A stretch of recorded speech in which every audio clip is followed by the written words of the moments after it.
Hello viewers, আসসালামু আলাইকুম। কেমন আছেন সবাই? আজকে আমার আম্মু আপনাদেরকে উটের মাংসের ভুনা বানিয়ে দেখাবে। তো ভিউয়ার্স, যারা আমার চ্যানেলে নতুন, প্লিজ আমাকে সাবস্ক্রাইব দেবেন, কমেন্ট দেবেন এবং আমার ভিডিওগুলো দেখবেন, আমাকে সাপোর্ট দেবেন। আপনাদের সাপোর্ট আমাকে অনেক দূরে এগিয়ে যেতে সাহায্য করবে। আর যারা আমাকে সাবস্ক্রাইব দিয়ে আমার পাশে আছেন তাদেরকে ধন্যবাদ। তো ভিউয়ার্স, এখানে 1 কিলো উটের মাংসকে ভালোভাবে ক্লিন করে নিছি। তো ভিউয়ার্স, আমি এখানে একটা পাতিলে উটের মাংসের জন্য পরিমাণ মতো তেল দিয়ে নিছি। তো ভিউয়ার্স, তেলটা গরম হওয়ার পর আমি এখানে তেজপাতা, দারুচিনি আর এলাচি দিয়ে দিছি। এবার দিয়ে নেব আদা রসুনের পেস্ট।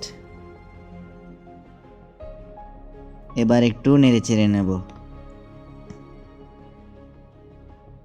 তো ভিউয়ার্স, এখন দিয়ে দেব এখানে টমেটো কুচি আর পেঁয়াজ কুচি আর 4-5টা মরিচ। এবার সব কিছু মিক্স করে নেব।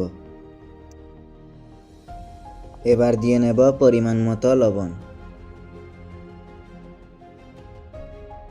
এবার দিয়ে নেব পরিমাণ মতো মরিচের গুঁড়ো। এখন দিয়ে নেব পরিমাণ মতো জিরার গুঁড়ো। এখন দিয়ে নেব পরিমাণ মতো হলুদের গুঁড়ো। এখন দিয়ে নেব পরিমাণ মতো ধনিয়ার গুঁড়ো।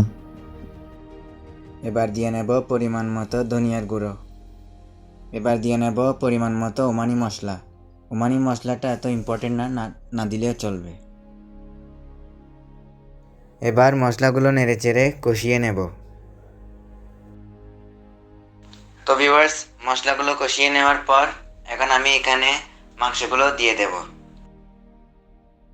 তো ভিউয়ার্স, মাংসগুলো দেওয়ার পর আমি এখন ভালোভাবে নেড়েচেড়ে ঢাকনা দিয়ে ঢেকে দেব কষানোর জন্য। তো ভিউয়ার্স, কিছুক্ষণ পর আবার একটু চেক করে মাংসগুলো নেড়েচেড়ে আবার ঢাকনা দিয়ে ঢেকে দেব।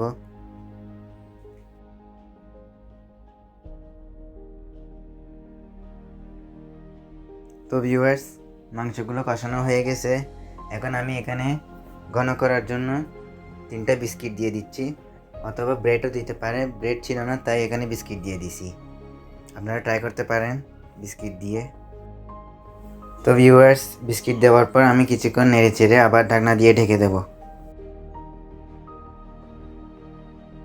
তো ভিউয়ার্স, আমাদের উটের মাংস ভুনাটা তৈরি হয়ে গেছে। কেমন লাগলো জানাবেন, ট্রাই করবেন রেসিপিটা, কমেন্টে বলবেন কেমন লাগলো। সাবস্ক্রাইব দিয়ে পাশে থাকবেন। আল্লাহ হাফেজ।